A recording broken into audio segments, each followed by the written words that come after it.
There are some women that might be okay with it. Not that many, but there are some. And you doing that, you saying that from the jump instead of cheating on your partner is actually a particularly good idea, if not better. And it might actually save a lot of people a lot of hurt and a lot of problems in the event that, you want to settle down with someone. So if anything, it does have like a very small smidge of good in that. The royal penis is clean, Your Highness. Welcome to the Breakdown Podcast, where I talk about love, sex, and relationships from a guy's perspective, as well as a bunch of other guy shit. The man on the mic is a man who might find it hard to breathe if you've got that asthma. He's also a man who may include skipping leg day as part of his cardio routine. It is none other than your tall, dark, and mildly handsome man, Sir Denver B. I am here because shit is wild.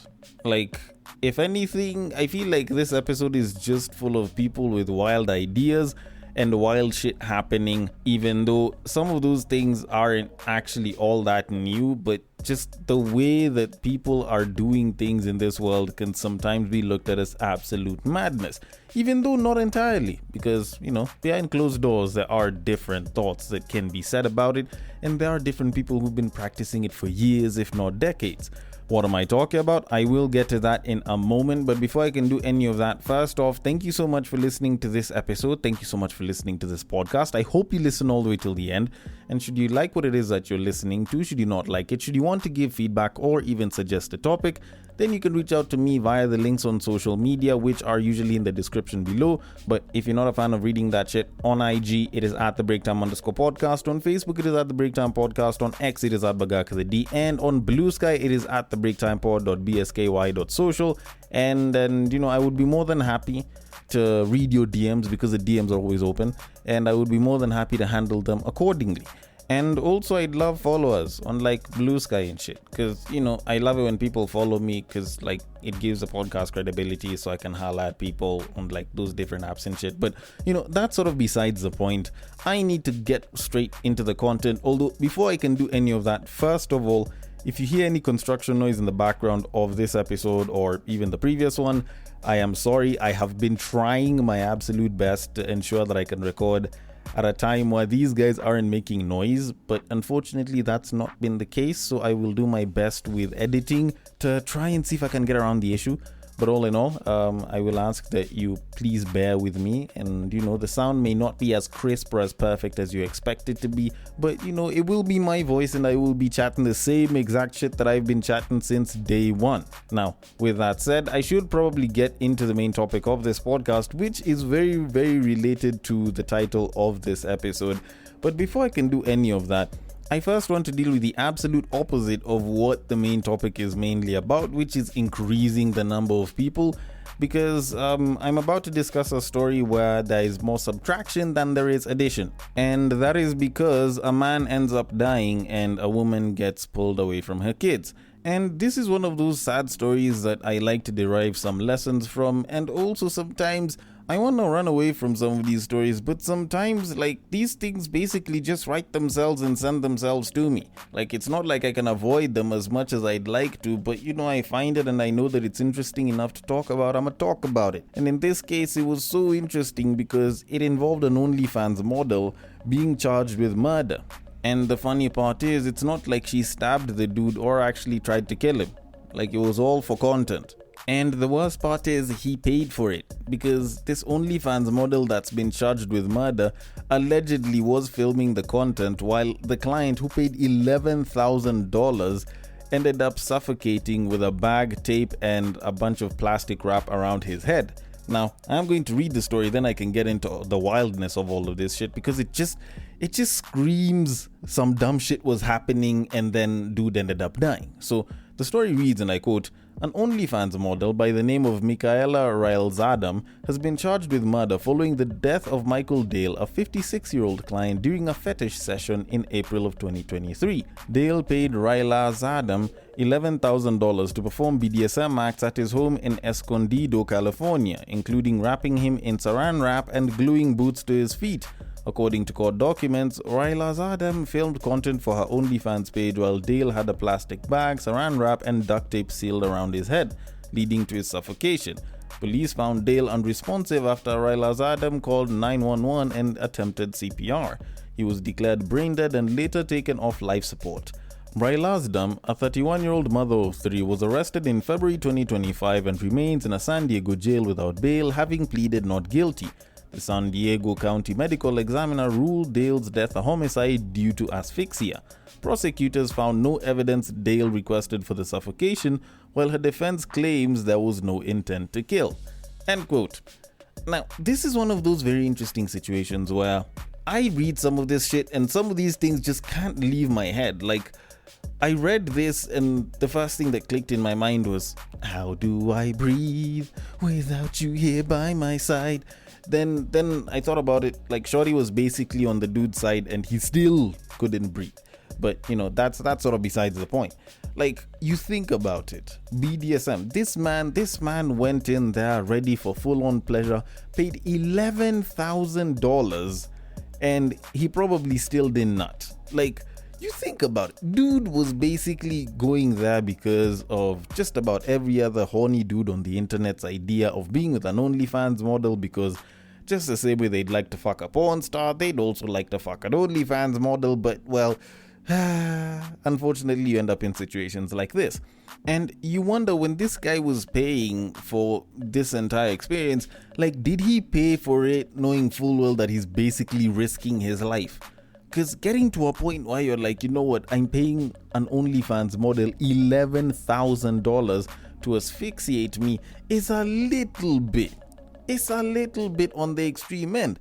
Now, granted, nowadays we do have more men that have a little bit more money than sense, and a little bit more money but a hell of a lot more horniness in some of the weirdest categories and ways.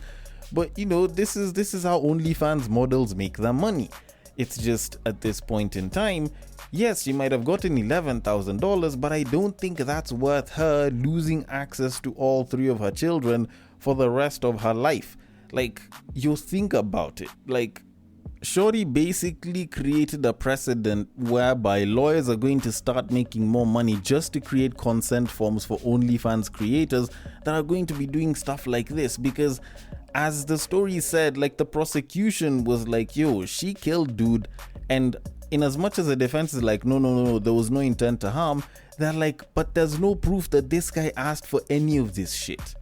So the prosecution is basically going to run with that and be like, we don't know if she was trying to rob the guy, we don't know if she was holding this guy against his will, but considering that there are some guys that have a bunch of that pleasure, it is one of those things where, like, the defense is going to have an uphill battle, and they're basically going to have to convince the court, if not just the judge, that this is something that can actually produce pleasure for some people.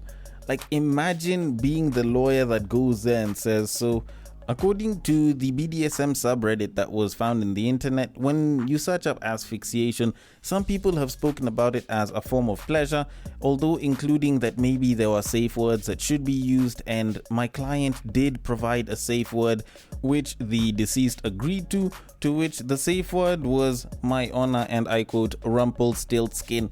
And as he was busy being asphyxiated, my client could not hear when he was busy saying that he had, for the duration of their pleasurable interaction, been making certain sounds in his mouth while being asphyxiated, almost making it seem like he was trying to chew through the plastic bag.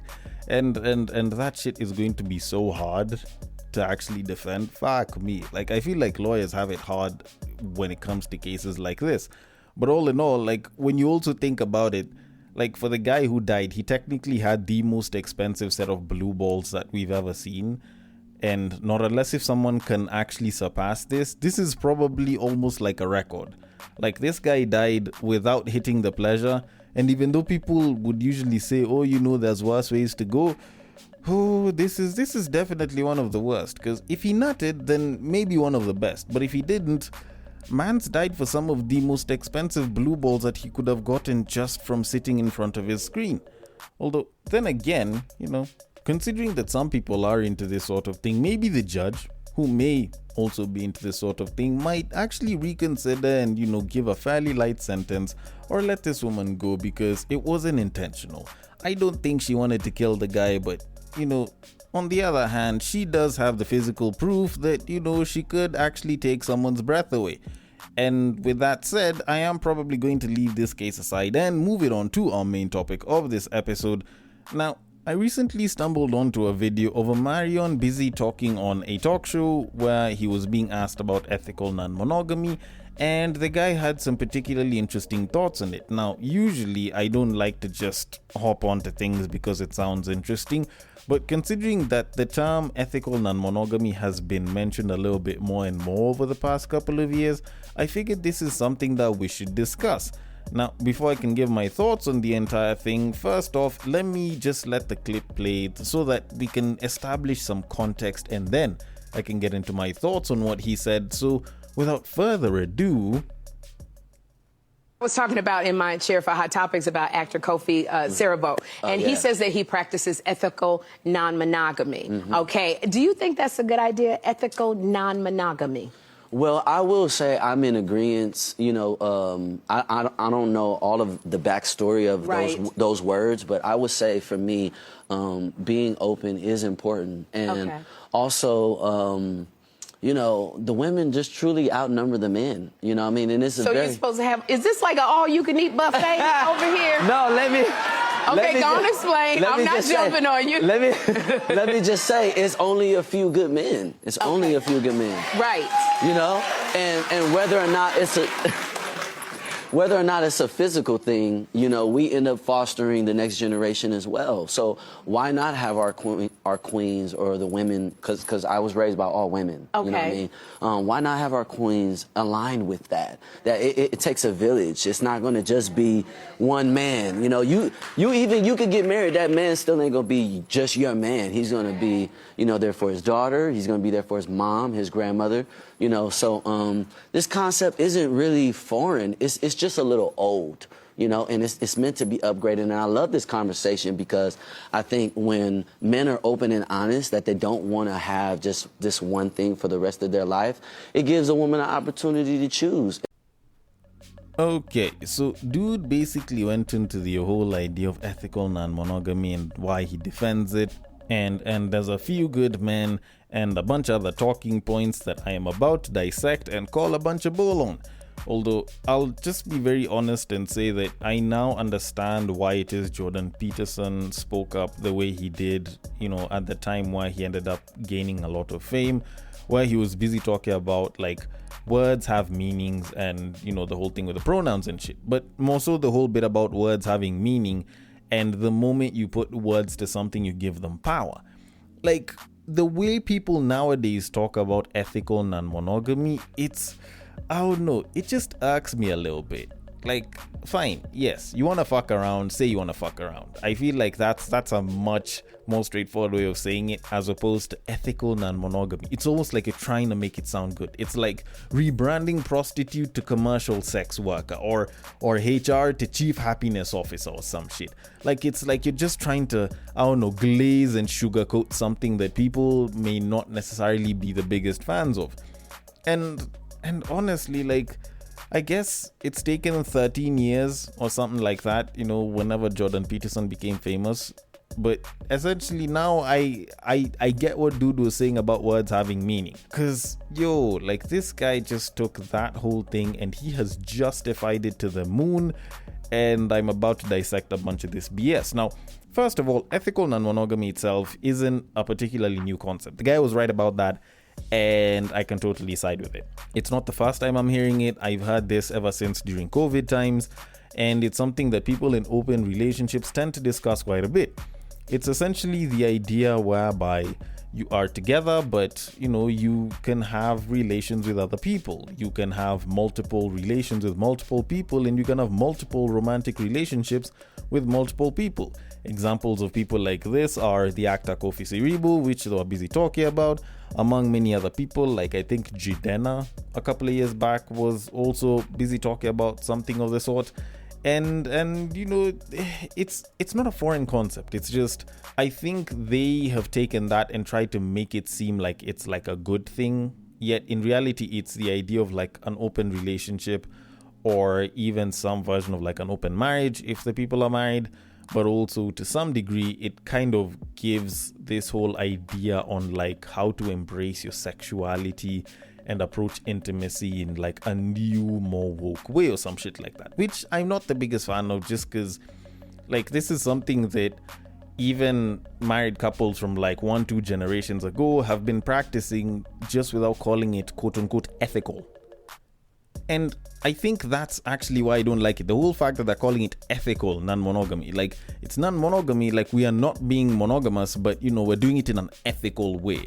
Like, how are you ethically doing that? Okay, fine, yes. The both of you could agree and essentially just choose to call it an open relationship or a half-open relationship, but calling it ethical, it's like you're trying to sanitize it a little bit more. But you know, that's just a you thing. Like, there are many married couples from back in the day that would engage in such a thing, and especially if there were people with means, they would engage in some version of it, whereby you'd find that the wife or the husband would know that their partner is busy sleeping around, and they exercise a certain level of convenient ignorance, as I usually like to call it, where they're like, you know what, provided that I'm not being disrespected to my face and provided they're doing their thing and it's not coming back to me, I will let it happen. I will not complain. I will not even allow myself to think about it. And essentially that was to some degree some version of that, because it's more or less an agreement between two people who are together that they will, you know, interact with other people on an intimate level, and you know, on a sexual and a romantic level. And for some people it works. There's some people that get to have that because they are in a much higher position of power, or they're in a position of advantage over their partner. There's people that do that because them and their partner just don't have any more love in their relationship, or they'd want to include other people for the sake of fun, blah blah blah. But essentially there's nothing to it that makes it seem like it's all that special of a concept. The problem that I have with how he was explaining it is that he was basically trying to justify it in a way that kind of makes monogamy almost feel as though it's not enough. And therein lies the problem. Like, when the guy starts talking about how the women truly outnumber the men. Like, I've heard this statement used so much by guys who try to justify themselves going to be with multiple women. And, you know, while you wanting to go to be with multiple women is entirely a you thing, and, you know, like, you can go do you and go hump a clone and all that, in reality, that statement couldn't be further from the truth. Now, is there some place, or are there some places where the population of women is much higher than the population of men, to such a level where it's like, okay, yeah, maybe you should take more than one female partner? Yeah, maybe there might be. But last I checked, global population is basically almost 50-50. There is some play on one end or the other, not unless if you look at certain places where it's a little bit more extreme, like China, whereby they have more males than females. And in that particular case, now are these women supposed to now suddenly marry and be with multiple men? Like, if suddenly there's way more men than women on the planet, does that mean that the women should also fuck around as much? This is now what I would probably question whenever someone says there's more women on the planet than there are men, because such a statement is basically almost justifying it based off of the availability of potential partners, which for the most part I classify as bullshit. Then also him talking about how there's only a few good men. And I don't know, maybe it's just me that thinks of this, but like, if there's only a few good men, then wouldn't you think that's also only a few good women? Like, I don't know, maybe it's just a me thing, but like, how many good women are out there? Like, genuinely, because you can't say that it's only the men that stayed good. You'd have to have women that also chose to stay good.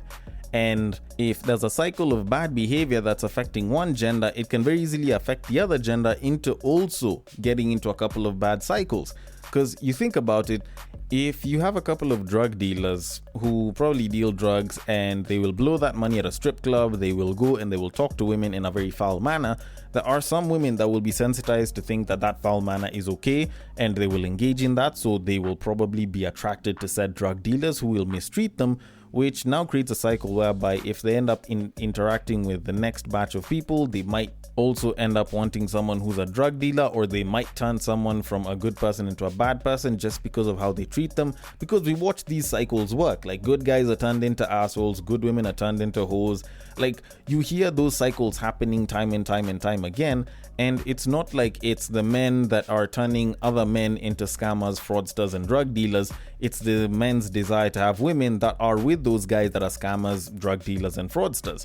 And those women will also influence other women who would want the same kind of life that, you know, might be pushed out online, and they will end up chasing such people. And now it's like one kind of leads to the other, and the other kind of leads to the other, and such a cycle continues. So if you have a cycle of bad, then it's very easy to say that there's going to be a vast chunk of people that are bad, regardless of gender. So if you're saying that there's a few good men, then there's also a few good women.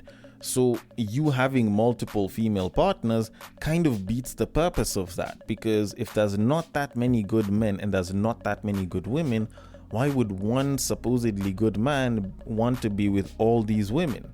Like, I hope I'm making sense with all of this. And also the idea of it taking a village to like raise a family and shit.